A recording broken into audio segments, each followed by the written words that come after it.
Hello again, everyone. Once again, my name is Mark Rivetta. I'm the education manager at Byte Back. Today is our very first presentation, which will focus on protecting yourself against online threats. I'm joined by two of our A-plus class alumni at the moment, Felicia Soso and Dina. We'll also be joined by another one of our digital navigators. Latika Wesley, who will also be leading part of our presentation. Just a couple of house cleaning items before we get started. First and foremost, I ask that everyone who is on this call, please mute your microphones. You don't have to necessarily turn off your video if you don't want to, but we do ask that you stay muted throughout the presentation. However, we do appreciate questions. We know that there will probably be many questions that you have. So as those questions come up, feel free to share them in the chat room. After each segment of this presentation, we will be answering a question or two regarding the topics that we are looking at. So if we don't get around to your question, there will also be a whole Q&A portion of this presentation at the tail end after all these presentations have happened. So with that being said, we're going to get this presentation started. So once again, please stay muted, share questions in the chat room. There will be multiple opportunities to ask and have questions answered throughout this presentation. And let's get rolling. So I'm going to share my screen with everyone right now so we can actually see the presentation that we have for you.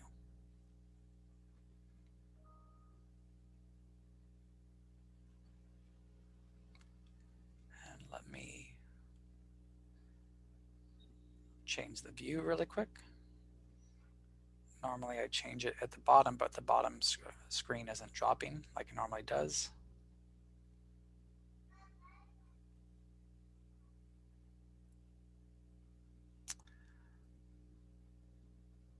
Okay, sorry for the delay.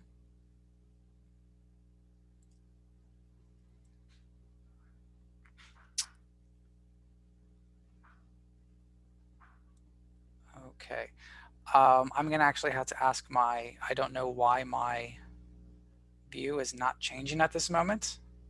So I had to ask my colleagues, Felicia or Latika or Dina, if you know how to get this removed so I can actually enter full screen mode. I'm wondering if you minimize it out of full screen, would it show up at the bottom? Oh, that's a great point. Yeah, there we go. Thank you so much. And that's why we work as a team. Great. Once again, everyone, thank you so much for joining today. We really appreciate you being here. Today is our presentation on protecting yourself against online threats. I am joined by several members of our Digital Navigator team who help our students and in some cases our staff, troubleshoot their IT issues. Felicia Soso, Dina, and Latika, they are all here helping us today, and they will be presenting on various topics relevant to protecting yourself while online. As far as what those topics are, we have several different topics that we're going to explore today, all of which we believe are the most relevant to navigating online safely. The first one being, of course, defending yourself against computer viruses, right? Because that's going to be one of the biggest threats you're going to face consistently. We also are going to talk about Wi-Fi and Bluetooth. We know that many of you are currently on Wi-Fi, which is great, but you may not necessarily know all the ins and outs of Wi-Fi and how to keep safe while on it, as well as Bluetooth. Next, we're going to go over your personal information, right? Almost all of the different things that we do online require, to a certain degree, sharing some personal information, whether it be online banking, telehealth, different services that we access require us to share personal information. So we want to make sure that you know how to do it safely and ensure that you aren't sharing it where it shouldn't be shared, right? We're also going to talk about online scams. This is a common challenge that you might face, particularly if you use your email a lot. And finally, we're going to discuss passwords, right? Creating them, how to protect your passwords, how to save them, all the ins and outs about passwords. And finally, like I said, we will have a Q&A session at the end of the presentation. As I mentioned earlier, we're going to have some Q&A after each individual presentation. but there will be a general larger presentation at the very end.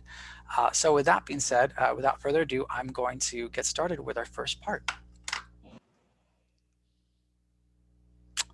Now we're going to talk about computer viruses. So first and foremost, we're going to look at what are viruses. We're also going to talk about specifically how do you get viruses. And finally, how do you protect yourself against viruses? Very exciting stuff here. So in regards to what are computer viruses, right? For the most part, computer viruses, they are code, right? All software requires code to work. And so these computer viruses, what they use is they turn that code against you, right? Either their own unique code or the code that's currently in that software, right? And usually they're done with intent.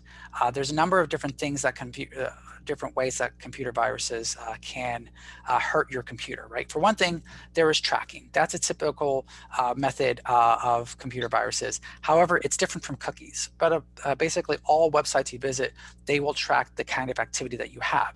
And that's okay. We allow them to do so. But when it comes to individuals, right, who are tracking us, we definitely don't want that.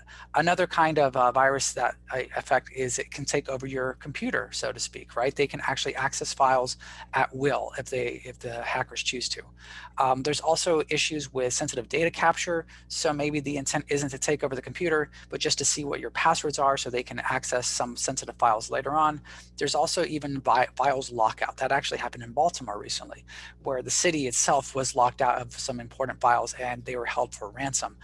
And finally, some viruses are just meant to create chaos. They will corrupt some of your files or destroy your files. So it's really important that no matter what the virus is, that we don't allow it to attack us to begin with, right? And the way you do that, for the most part, is that you know what to look for, right? Because at the end of the day, just about every computer virus that's out there, it requires our cooperation to a certain degree for it to work. Now, what do I mean by that, right? How are we cooperating with viruses? We don't want that. Well, a lot of the time we do it without even realizing we're getting viruses. For instance, we can visit unsafe websites, right? So websites that aren't necessarily connected in such a way that they are protected, and we'll see what that might look like on a screen in moments.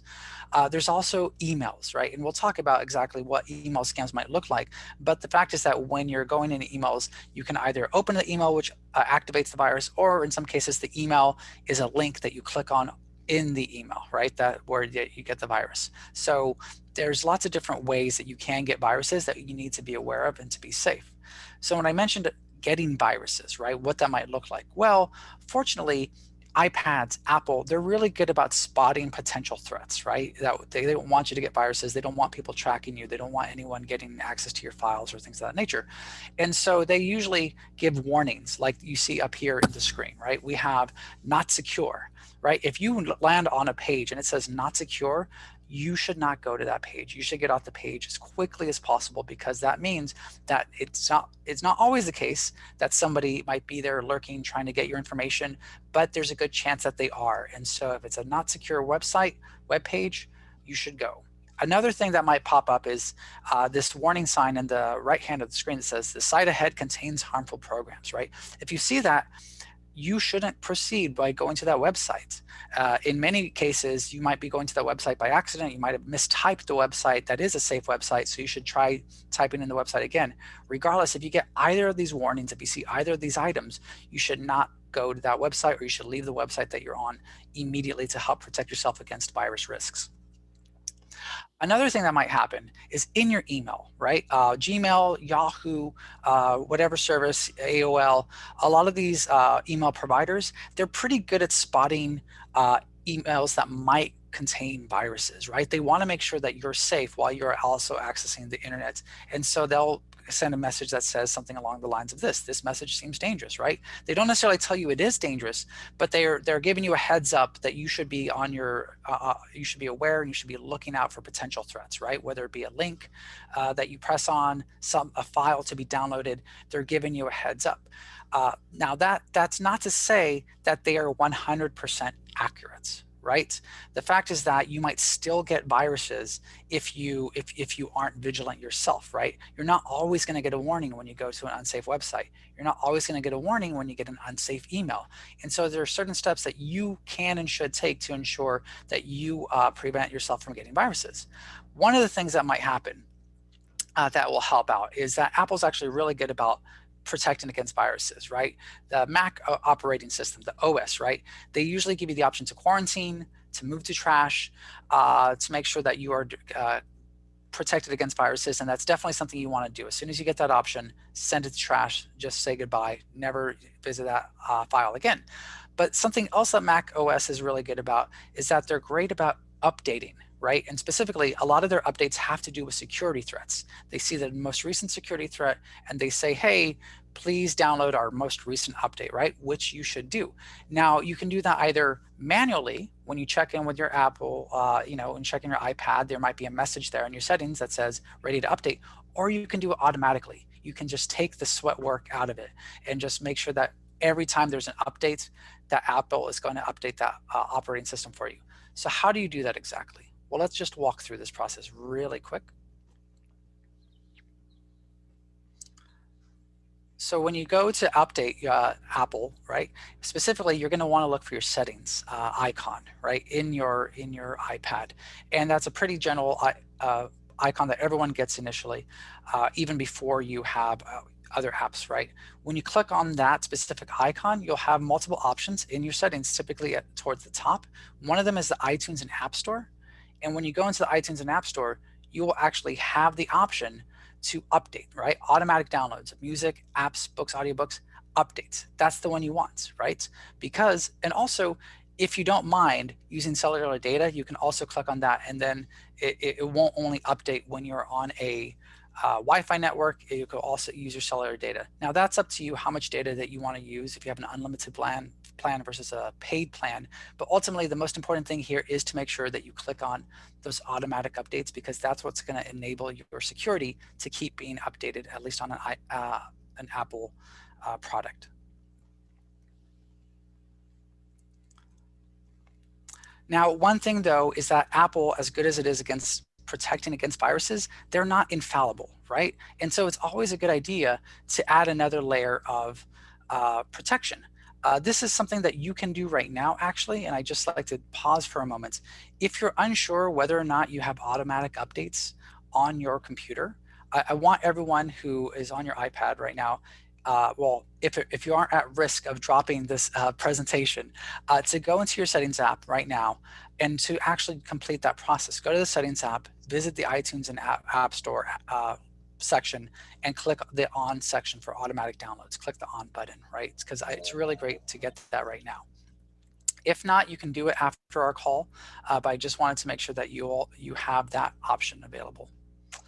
Like I was saying though, Apple is not infallible. They're really good at protection, but it doesn't hurt to have your own extra protection, right, against viruses, right? And so there's a lot of antivirus options out there. There's AVG, McAfee, Norton. They're all really reliable. They're all really dependable. And some of you might already have them on your iPad, but if you don't, it's not a bad idea to go look at them and download. And two things to be aware of, right? So I just want to click on the AVG link, right? This is one that I actually use. I'm not necessarily endorsing it, but it is a good option that I like.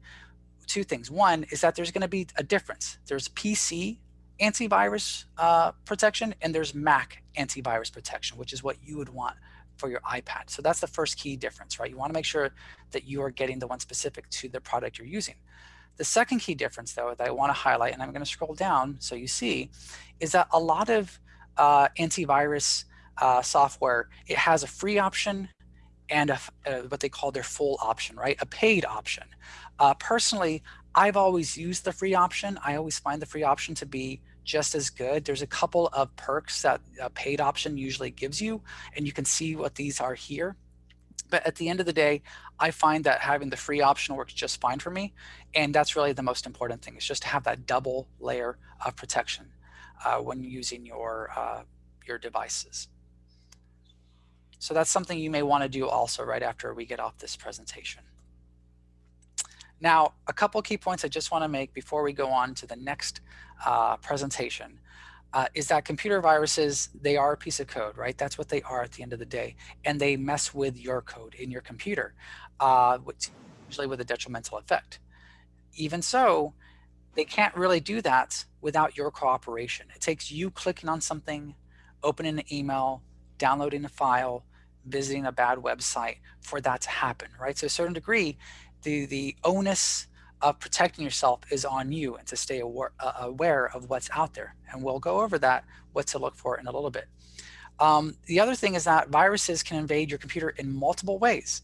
And one thing I didn't mention, right, we mentioned websites and emails and links, but even flash drives have been shown to sometimes carry viruses. There are scams where someone will leave a flash drive in a coffee shop, and then you pick up that flash drive and you say, oh, a free flash drive, and you use that flash drive, but really what it does is it uploads a virus to your system, and then as soon as that happens, next time you connect to the internet, it will connect to whoever has that access to that virus, right? So you want to be careful in a lot of different ways and make sure that you aren't cooperating with the potential hackers. And finally, as I mentioned, the operating system's updates, they help defend against new threats. And so it's always vital that you keep that updated as best you can. So I believe that I have some time for a couple questions. I have maybe 2 or 3 minutes to answer some questions. Felicia, are there any questions that came up in the chat? I see the question, what is a flash drive?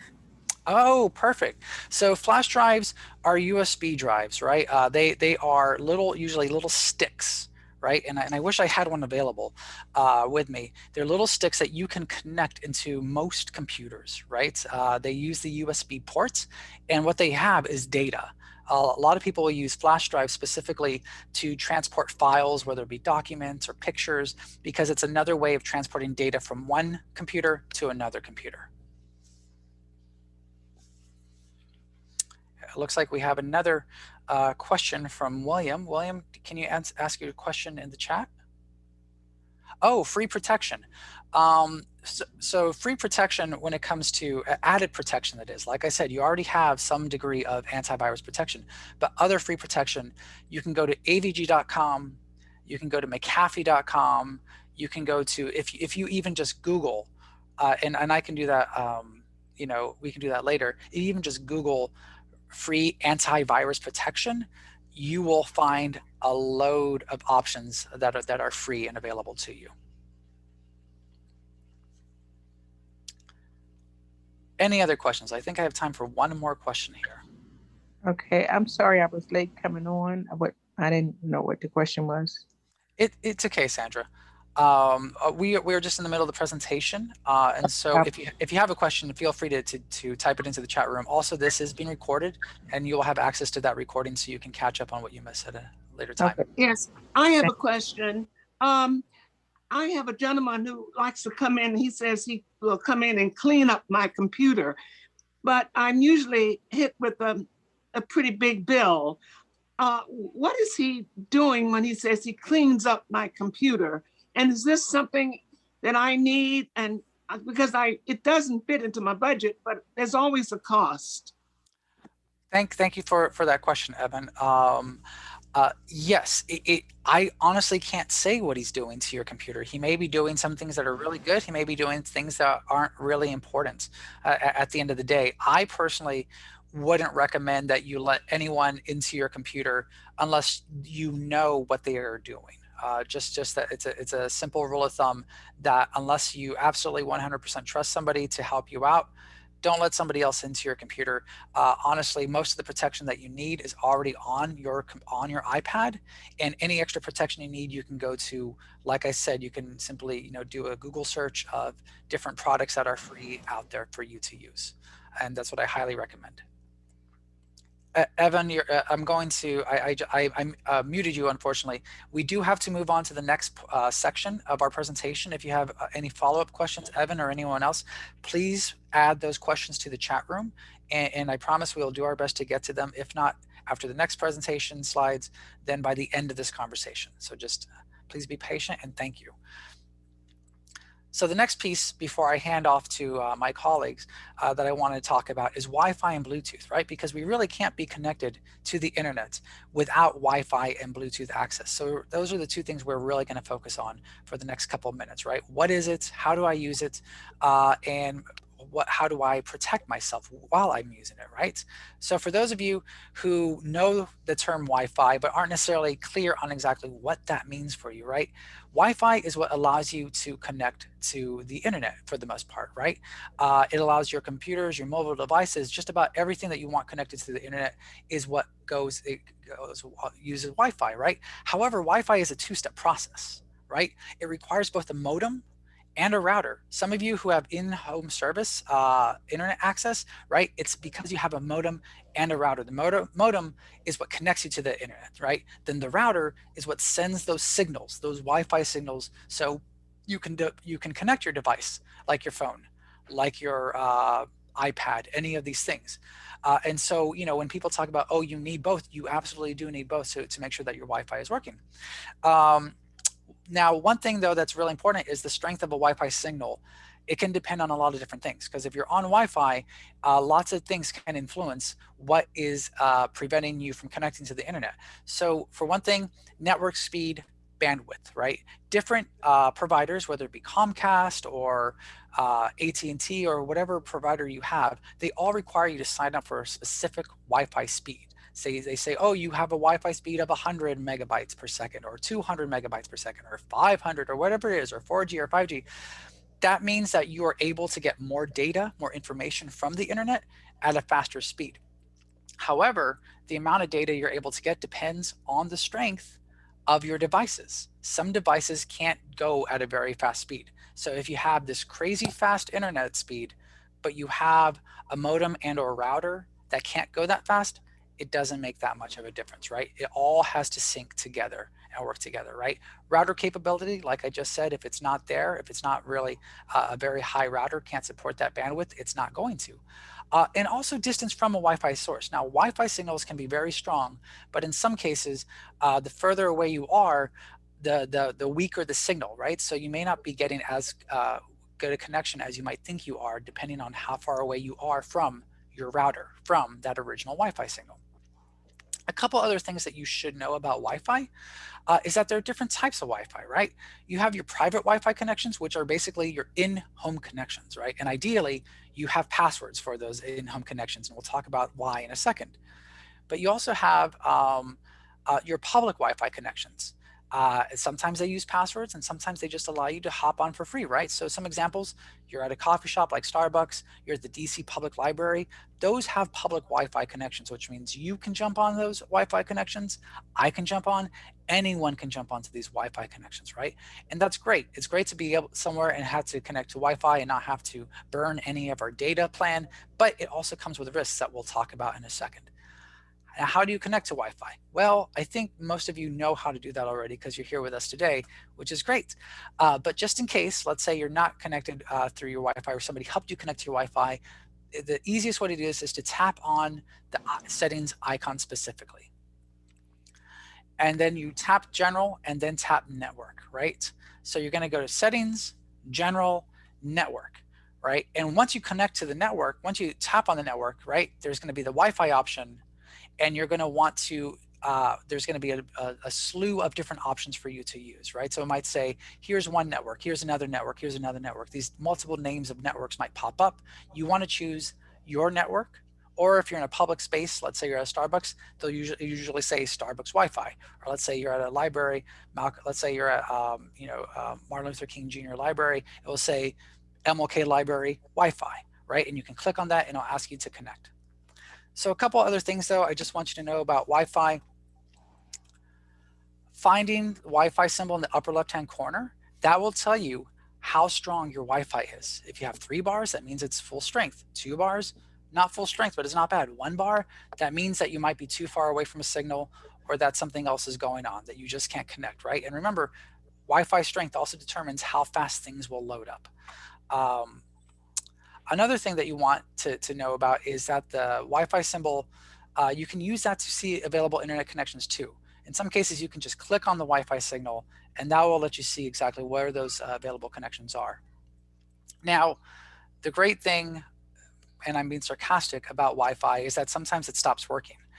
If that happens to you and you're at home, the best thing you can do is to unplug the router, then unplug the modem, right? That is the proper step. Unplug the router first, then unplug the modem. And once you do that, leave them unplugged for about 30 seconds. And what this does, it resets those machines. They are now fresh, they're rested, just like we have to get sleep. They get a little bit of sleep, right? And then when you put them back on, you turn them back on, plug them back in, they should ideally start working normally again, right?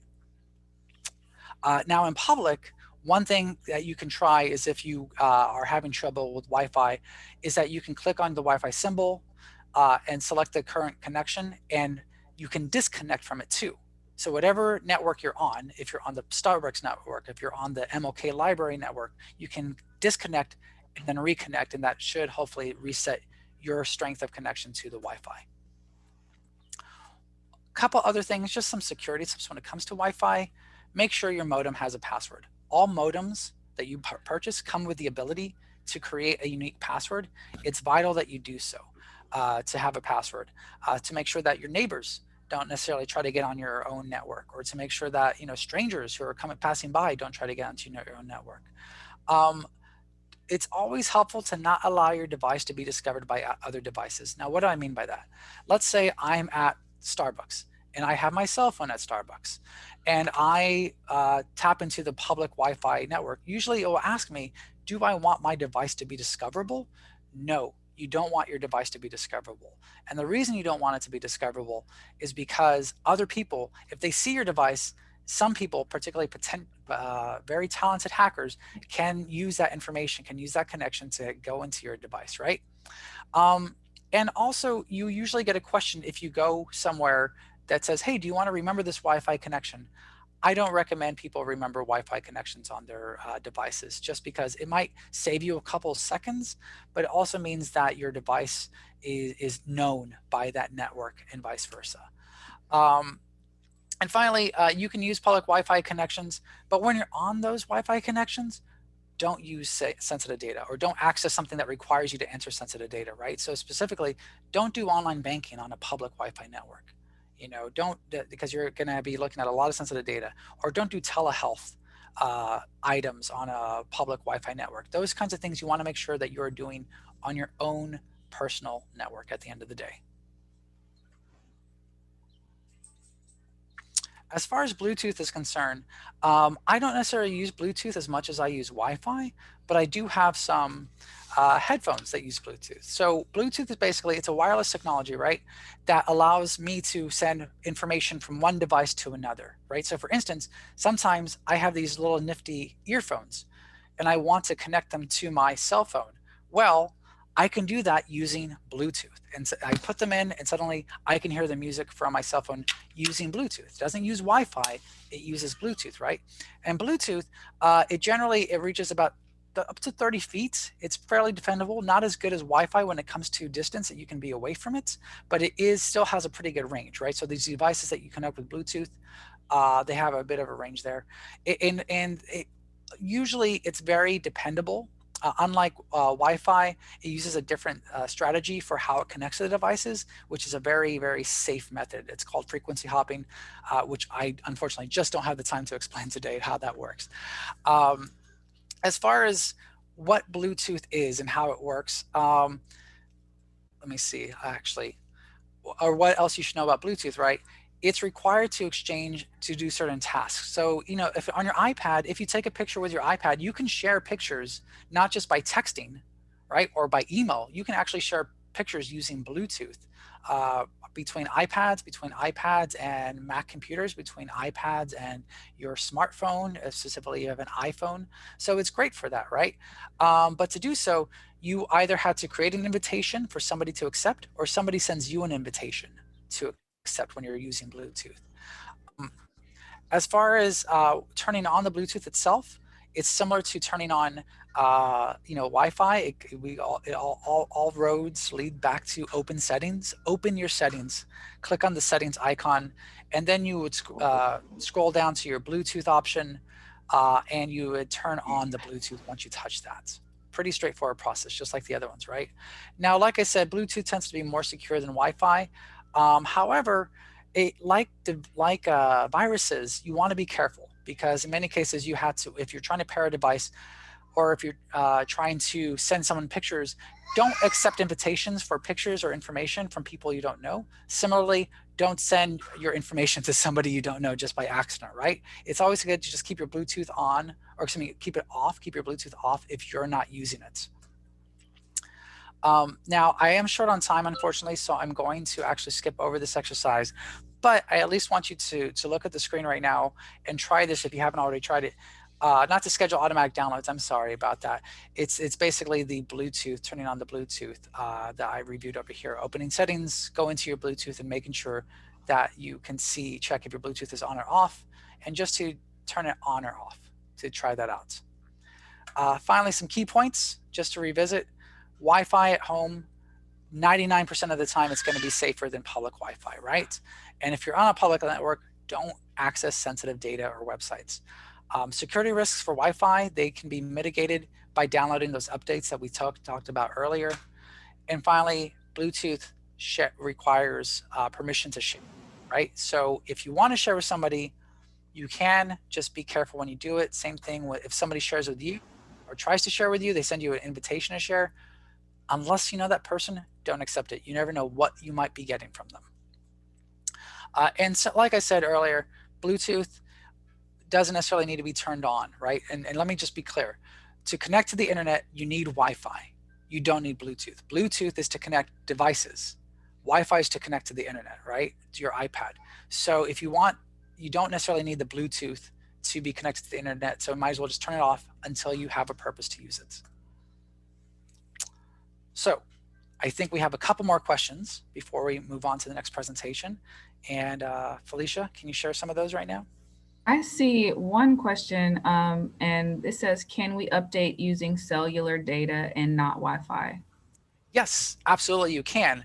I don't know why you would want to do that personally, because unless, of course, like I said, you have unlimited data plans, right? Unlimited data plans, you can certainly download as much as you want. However, I do want to point out that some unlimited data plans, they have a limit of the speed. So let's say you download a couple megabytes of information.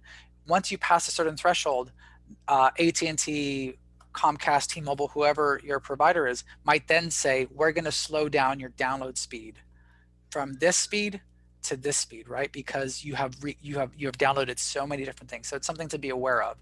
So if and when you can use Wi-Fi, particularly if it's your own Wi-Fi, you should be using that versus a public network. Any other questions, Felicia? I have a question. Oh, sure. Sandra. Okay. On my iPad, something had come up. It says update your software. So I updated it and it says software update completed and press continue. So did I mess up or? No, that's fantastic. That's actually exactly what we spoke about in the first presentation topic, right? We want you to do that. We want you to update your software because, like I said, updating your software, that usually includes security updates, software security updates, which keep you protected. So yes, that's perfect. Just hit continue and you're good to go. This is a great question. Okay, thank you. You're welcome. All right. Well, if there are no more questions, I am now going to hand the floor over. I see one more question. Okay. It says, how can I add my Wi-Fi to this Apple iPad? You can do that by going to settings and then clicking on the Wi-Fi option in settings, right? So you need to navigate to the settings app, and just a quick recap of what that looks like. I will go back for everyone, right? So tap the settings and then on your phone or on your iPad, right? So here we have that image, right, of what the settings icon looks like. That's where you go specifically to do that, to add your a Wi-Fi network. Now, granted, all of you are probably already on Wi-Fi networks. I don't think that there's anything, you have to be on a Wi-Fi network. It might be a public or private one, but yeah, to connect to the internet, you have to be on a Wi-Fi network if you're using an iPad. Okay. All right. So unfortunately, I don't have any more time right now, but if there's any more questions about Wi-Fi, Bluetooth, or viruses, feel free to share them in the chat room or to ask them at the end of the other presentations when we'll have time to do so. So I'm just going to mute some of our participants again, and I'm going to hand the floor over to Felicia, who's going to talk about personal information. Hello, everyone. I hope everyone's Hello. well. Hi, my name is Felicia Soso, and today we're going to be talking about sharing personal information. So our agenda for today is personal information sharing. What is personal information and when should we use it? Also, we're going to talk about the risks of misuse of personal information, as well as how to protect yourself online, and that's on social media, Thank you. on email, and on apps and websites. And then we're going to talk about how to identify a secure website. Okay, let's get into it. So what is personal information? Personal information is basically anything that is tied to your identity. So your social security number, your birthday, your first and last name, your phone number, banking information, and your address, and everything like that that is tied to who you are specifically. And where is personal information used? Now, we use personal information all over the place. We use it on social media, on Facebook, Twitter, Instagram, TikTok, if you guys are into that. We use it on patient portals when you make doctor's appointments, maybe with Kaiser or GW or anywhere like that. We also use personal information on online banking, of course, Bank of America, Capital One, Wells Fargo, Navy Federal. And we also use it when we shop online, and that's on websites, perhaps Macy's or JCPenney's or something like that. And we also use it on food delivery service apps, and that's where we get our delicious food, Uber Eats, Postmates, everything like that. So now we're going to talk about the risks of sharing personal information online incorrectly. So one major risk is identity theft. And this is when you share, so basically if somebody, if your social security number gets in the hands of the wrong person, that can be very detrimental. That person could perhaps open accounts as you, or in very severe cases, even buy homes or cars or things like that in your name. And it also leads to credit card fraud. Another risk is burglary. When you do things like share your address online or share maybe a trip itinerary or something like that on social media, it actually leaves you very vulnerable to burglary if you were to go out of town and that person could possibly go to your house if they have your actual address. Hacking is also an issue. And that's when somebody can actually get into your account. They can get into your social media accounts or any of your accounts and just basically run amok, do whatever they want to do as you. And then lastly is something we don't really think about that often, which is a tarnished reputation. And that's when maybe you share something inappropriate on your Facebook page and your family is like, we don't like that or something to that effect. Or even if you were to post something on a public account and a potential hire may see that and they might not like it. So that's why you really got to watch what you post. Very important. And then we go into how do we protect ourselves? How do we protect our personal information? And we got to be aware and be prepared. And that's basically, we just need to stay vigilant about what we share and where we share it. So now we're going to talk about social media. So personal information on social media, it's a good rule of thumb to always set your social media accounts to private and only accept friends, family, coworkers, anyone that you know personally, and don't let anybody else in to see your information. Never post your current location or your plans to leave town, which goes back to what I said about burglary. Never put your trip itinerary or anything like that on your social media accounts. It leaves you very vulnerable to burglary. And also do not post things such as your address, your phone number, your social security number, or anything on your social media accounts. But it is safe, however, to share your hobbies, your interests, recipes, fun videos, anything like that. So as far as websites, always look for the lock symbol to show that a website is secure. And we'll see that on the next slide, but that's very important. So whenever you're doing anything online, always make sure you see a lock symbol before the link. So, and that's how you know that whatever website you're going to is secure. And if you do not see that symbol, that means that website is not secure. I wouldn't even go on it. Definitely do not share any type of personal information on it. And you also want to check that whatever you typed in is spelled spelled correctly. For instance, if you're going on Facebook, you want to make sure it says Facebook and not like Facebook with only one O. So you want to make sure that it's spelled correctly. And yeah. And when it's safe, you can proceed to enter information, but you always want to look for, and I'm going to show you right here. You always want to look for that lock symbol. There we go. So when you see that on a website, before you see the link, you'll know that the website that you're on is secure. So it's safe to do banking or whatever you're doing on that website is safe. Now, when you don't see it, here's the difference. So the top green one is a secure website, and the link that you see at the bottom is not a secure website. So definitely do not enter any personal information on a website when you do not see that lock. That is very, very important. Okay. And now we're going to talk about apps. So the Apple Store is really good about making sure their apps are safe for the most part, which is really, really good. So you go to the App Store to download and use apps, basically. Call from Washington, D.C. And if you do not want your location shared using an app, that is one thing that you can opt out. As well as if you don't want your camera to be used on an app, or you don't want your photos to be shared with an app, or your microphone, you can opt out of all of those things. And we're going to go over opting out of location sharing a little later. And also, we just want to talk about facial recognition is what you use to basically secure your apps and to secure your phone. So it might ask you when you sign into something, would you like to do facial recognition? And it just scans your face and it signs you into the app, and no one can get into your apps on your phone if they do not have your face. So it's secure.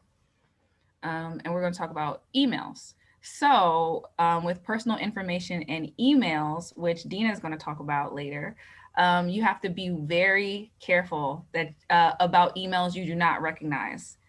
So basically, do not email private information to any email addresses that you are not familiar with and that you have no verification that it is who they say they are. Do not send any information to them. So now we're going to just go over some quick do's and don'ts of personal information sharing. Okay, so do post funny videos, appropriate photos, recipes, memes, interests, hobbies, and anything like that on a private social media account. Don't post your address, trip itinerary, phone number, banking information, social security number, or anything like that on social media, whether it's private or public. Do enter address, credit card information, and a phone number or anything else required on a secure and correct website. And do not enter in any of that information at all on a website that is not secure. And that, again, that's a website where you do not see that lock symbol before you see the link. Okay, and we're going to go over a couple true or false just to make it fun for you guys. So my information on social media is much safer if I set my account to private. What do we think that is? It's true. Your information is safer when your account is set to private. That's a good rule of thumb. Yeah. And only accept people that you know. Next is, if I'm being prompted to enter my social security number on a healthcare website, but I do not see a lock symbol showing that the website is secure, it is still safe to proceed. Is that true or false? Let's see. It is false. Absolutely false. Never enter any of your personal information on a website that is not secure. I wouldn't even go on it. Run. Okay, so now we're going to go over opting out of location sharing. So again, we're going back to the settings logo that Mark was talking about before. So as we see here, we see when you want to opt out of location sharing, you go to settings. And once you're in settings, you go down to where you see privacy. You see privacy. And we're going to talk about basically turning all your location services off, but I'm also gonna go over, well, I didn't put it in the slide, but I'll talk about it. So to turn all your location services off, you basically go up to where it's circled and where it says location services, and you just click that off. But if you were to want to turn specific apps off, for instance, if you were to go down to camera, and this is a photo, but if you were to click that, it would give you the option to make it to be never share your location with the camera, or while using the camera to share your location, or share it all the time. And you can pick whichever one you'd want. You could do never, while using the app, or always. So now we're going to go over some key points. Personal information is information tied to your personal identity, as we said. And to protect yourself, stay vigilant of what, when, and where to share personal information. Are there any questions?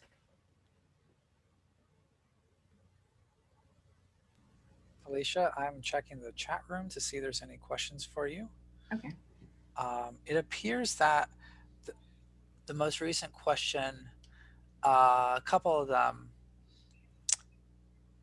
there's no new questions about this particular topic, but one is, do I accept all updates?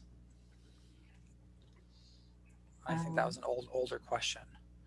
Do you accept all updates on your iPad? I think they're asking about updates on the iPad, yes. Oh, I would recommend you do. Yes, you should. Okay, but there's no new question specifically about safety while navigating these websites. So thank you for that information. We're going to move on to our next presentation from Dina about identifying online scams.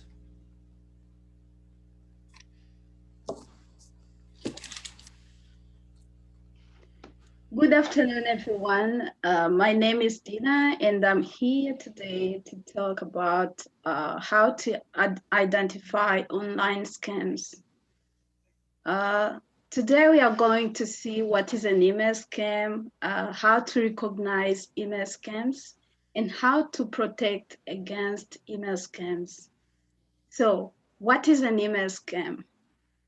An email scam is an attack where criminals disguise themselves as legitimate organizations via email in order to steal personal information. Most of the time, this kind of email have a link that will appear to take you to the company's website to fill in your information. It can also come as a survey to win money or products. So now we know what is an email scam. So how to recognize email scams? When you are checking your email, look if the email is addressed to the recipient. For example, in this example here, if you look at this email is from Bank of America. But when you check the sender, you will find that the domain name is from Comcast. And there is no way that Bank of America can use Comcast domain name. So look for the sense of urgency in the email. Look if there is grammatical errors in the email. Look if there is unmatched links with the current website, and look if the email is too good to be true. Most of the time, you will not find all those things in the same email, but if you find even one, just you should be aware that something is wrong. So now we know how to recognize email scams. So how can we protect ourselves against email scams? The best way to protect ourselves against email scams is to use the stop method. We use the stop method by asking ourselves, is the email suspicious? Is the email telling you to click? Is the email offering something amazing? Is the email pushing you to act quickly? As I mentioned before, even when you find only one of those things, just please do not click on that link or open that survey. Or you can open your own link just to make sure that is an email scam. Another thing you can do, please do not panic, and please do not give away your personal information. So it can happen by accident or just because you have panic, so that you can click on that malicious link. So what can you do if you have clicked on that malicious link? Please change your password immediately. And if you can't change your password immediately, contact the company that is the subject of the email. So our activity today, this is the activity that we can make our day-to-day activity. Every time we are checking our email, you can ask these 4 questions. Do I know the sender? Does the subject contain a sense of urgency? Do I have an account with this organization? Does the email contain grammatical errors? Sometimes you can find an email where you know the sender, the subject doesn't contain any sense of urgency, there are no grammatical errors or misspelling, but you don't have an account with that organization. So please be aware that something is wrong and do not click on the link they gave you. In summary, email scams are tricky emails used by disguised criminals in order to steal personal information. Most of the time, they require you to click on a link or to open a survey. Please think twice before taking any action, and remember to use the stop method every time. Thank you for your attention and time. If you have any question, I'm here. Thank you.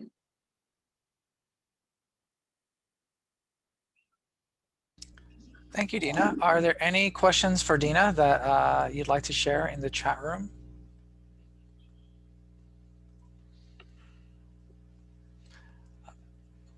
We did have a question come in earlier about, I think, facial recognition. Can facials be copied? And actually, I believe that Latika, our next presenter, is going to talk about facial recognition. So I'd like for her to answer that question. Latika, are you available? Are you with us now? Yes, can you all hear me? Fantastic. Yes, loud and clear, Latika. I'm going to give the floor to you. Awesome. Can we go back to the agenda? Yes, okay. So my name is Latika Wesley, and today I will be talking to you about creating and protecting your passwords. The agenda for today is why are passwords important, strong versus weak passwords, auto-generated passwords and what those are, fingerprint and facial recognition technology, password vaults, and password managers. So why do we use passwords? Knowing how to create a password will prevent people from accessing your information who don't have the authority and who you have not provided permission to.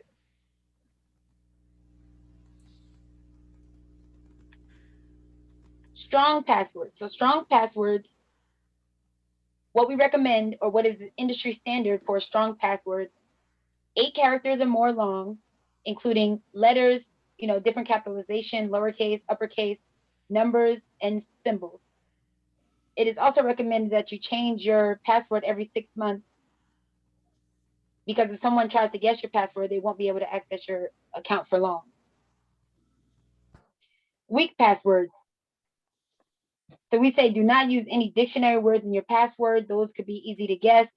Don't use any private information. Also, people who know you may be able to figure out what your password is just from the personal information that they have on you. That includes any nicknames. Don't share your password with your friends. Don't write it down. Don't tape them to your computer. So that's what we recommend you don't do for passwords. Okay. Auto-generated passwords. I'm sorry, does someone have a question? So auto-generated passwords. These are programs that they automatically generate a password based on guidelines you set to create strong and unpredictable passwords for each of your accounts. They are often integrated into Password Manager to create and manage and easily use all of your strong passwords across your browser. So now I would talk about facial recognition and fingerprint access. These technologies or this information is considered something you have or biometric or something that you are. It's a part of you. I'm sorry. Facial recognition software automatically identifies or verifies you from video frames or digital images. Fingerprint security identifies and authenticates fingerprints in order to grant or deny access.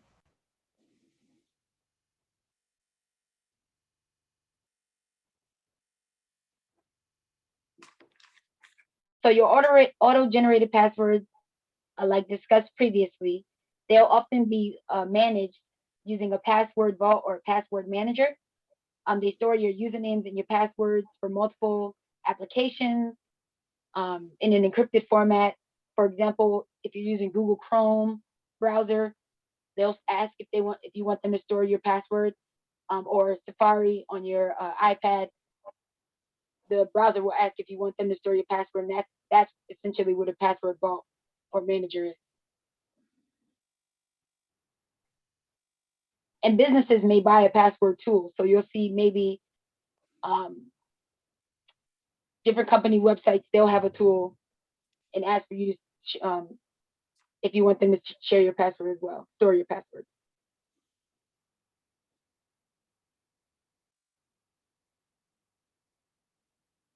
Okay, so here's the activity we have.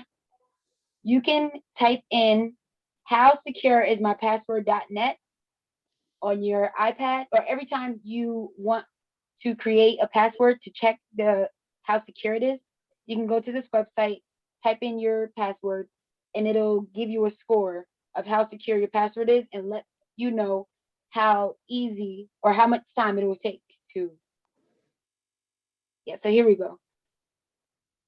You can type in a dictionary word like Chrome, for instance. And this will be instantly cracked because it's a dictionary word. It doesn't have those secure features that we talked about, like numbers, symbols. So that's why we recommend you use, different characters that cannot be identified using personal information.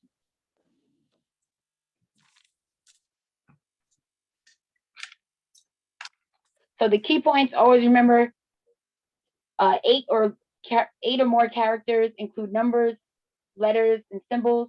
Do not use dictionary words, private information, or your nickname. Do not share your password with your friends, carry them with you, or tape them to your computer. Also remember that you have password vaults and managers at your disposal.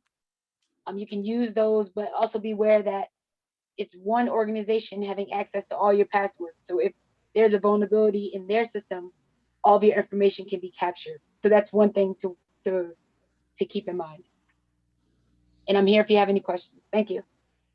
So Tika, we actually have Latika, we actually have an excellent question in the chat room. One of our attendees asked that they have, being at their age, they have trouble remembering passwords, but they have them written down in a book somewhere. Is that okay? Is that considered safe? So I would recommend, if you have written your passwords down, although it's not recommended, if you have that book maybe in a secure place, like in a lockbox where you are the only one with the key, you're the only one with the code, so no one else can access that book. Otherwise, you can use the password managers on your browsers when they pop up and ask if you want them to save your password, And then if you go to that browser and you click on the options, you'll see something that says maybe password manager, and you click that, and then you will have all the information in front of you, and that'll show you all the passwords that they have for each of the websites that you entered your secure information in. Thanks, Latika. I also want to answer a question that someone asked earlier about facial recognition, right? Is it easy to crack facial recognition? Someone can just make a copy of your face and hold it up? And the answer to that question is no.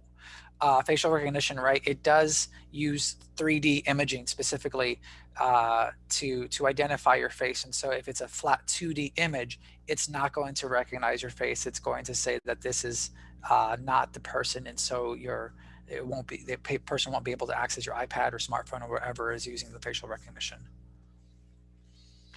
And if you're not certain about facial recognition, I can give you some quick pros and cons about the technology.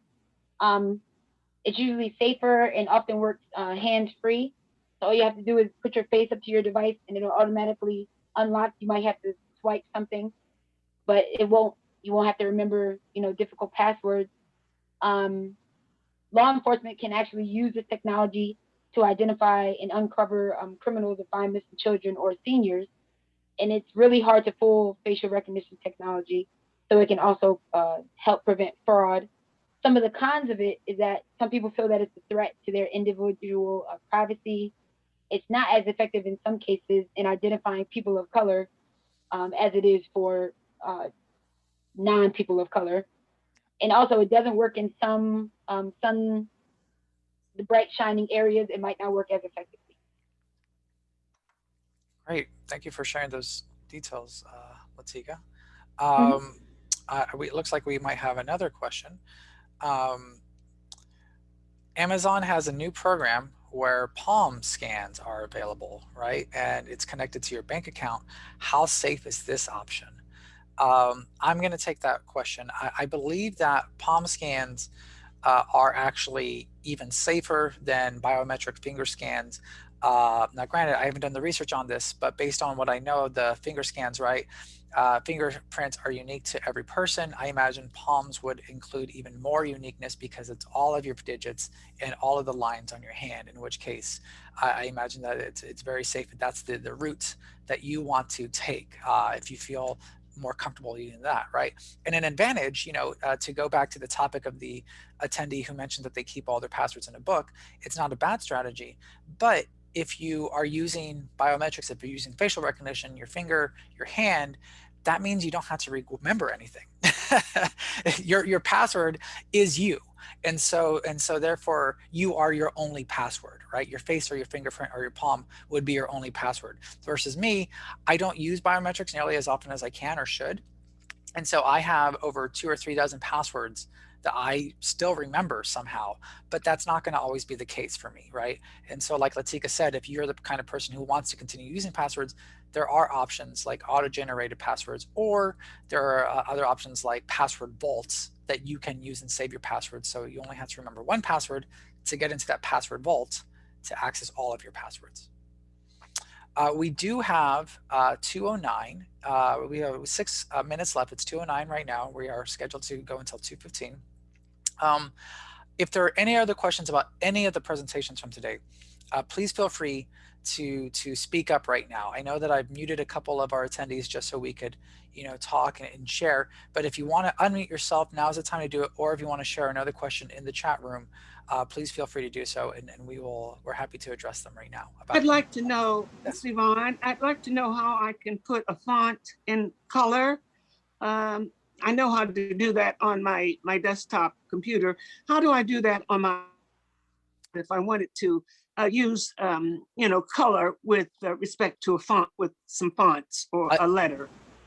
Truthfully, Yvonne, I actually don't know, unfortunately, how to do that on an iPad, only because we were focused more on security for this presentation. Oh, I see. However, I'm happy to look up that question for you and to help you out with that, but just offline. Probably have to go to settings somewhere in settings. Possibly in settings, or I think it also depends on the software program you're using. If you're using, I don't know, if you have downloaded Word on your iPad, or if you're using, Notes or whatever it is, but usually different settings will allow you to do that. Looks like we have a question. Two participants have raised their hand. I'm going to talk to, looks like Cheryl. Yeah, hi. Hi, Cheryl. Hi. Going back to security, when people trying to hack passwords, do they sit there and just click and hope to get a hit, or the machine kind of like runs it around? It's possible. Some people can do that. It's an inefficient way, but if they have a lot of information about you, like was mentioned earlier, if they know your nicknames, if they know your birthdays, if they know any of these other personal details, sometimes they can get lucky. That's why it's so important to make sure that your password is complex. Right, to follow those recommendations. Some do use technology that will automatically guess passwords. They'll run a list of hundreds, if not thousands, of passwords to try to, put that in and see if it works. Okay. So yeah, thanks. But yeah, that's the way you avoid it. Okay. Michael raised his hand as well. Yes, is that Mark? Yes, sir. Why haven't you folks mentioned that there's a built-in password manager in my iPhone, and I think it's on the iPad too. I didn't know about the password manager. Oh wait, no, of course, password manager. Yes, there is, where you can save we did mention that. We just didn't dig too deeply into that. Yes, you do have. Well, you didn't imply that it was built into your phone and your iPad. It's built in. Okay. Where do we find it? Well, typically it pops up actually automatically whenever you enter a new password. Okay.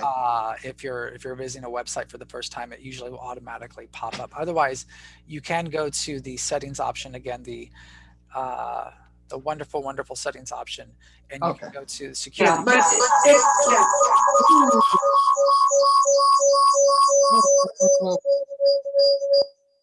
Please, if you aren't actually asking or responding to a question, we ask that you mute your mics. Elizabeth also has a question. Elizabeth Ebron, I believe. Oops. Elizabeth, I accidentally just muted you.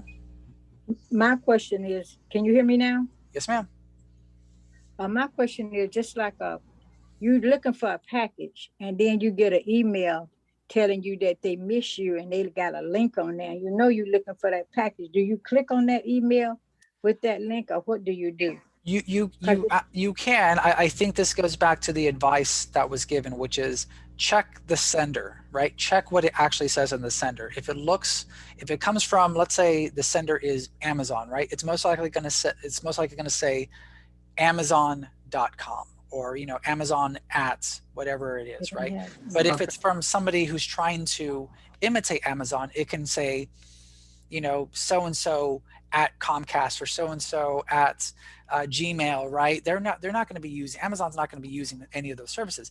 In some cases, though, you need to be very careful and go through it with a fine-tooth comb, though, because in some cases they will spell it, but they'll add a dash, or they'll have an underscore, or they'll have something very, very small and sneaky. So it looks like it's Amazon, or it looks like it's another provider. So you just have to be really careful. And that's it's also key that you mentioned, if I'm expecting something, that's critical. If you're not expecting something and you receive an email like that, it's most likely a phishing scam of some sort. Okay, thank you. You're welcome. Harriet, I believe, also raised her hand. Yes, I came in late on the meeting. I would like to know, will we get a recording of this meeting? Yes, absolutely. The full meeting has been recorded and it will be available to you after. I'd also like to mention, though, in addition to a recording, just in case you are interested, you should all be receiving an email, if not from us, then from WildTech, who is helping to sponsor this program. In which case they will share a survey so we can talk about effectiveness of this presentation and interest in our upcoming topics. So be on the lookout for an email from us. I just wanted to put that warning out there so you don't say, oh, why is Byte back reaching out to us? This must be a scam email. It's not going to be a scam email. It's going to be us trying to send a survey. Okay. I believe that is all the time, unfortunately, that we have today. However, like I said, we do have a recording of this video, which we'll share with everyone. We'll make accessible very soon. If you also have any follow-up questions, feel free to reach out to us. You can send your emails to WildTech and they will forward those to us. Okay. But in the meantime, thank you so much for joining us today. We really appreciated seeing all of you. Have a great day. Stay safe on the internet. And I look forward to seeing many of you next month as well for our next topic. Okay, Thank you. Thank you. Have a great weekend. Have a Thank good you. weekend. Bye. Bye-bye. Bye. Bye.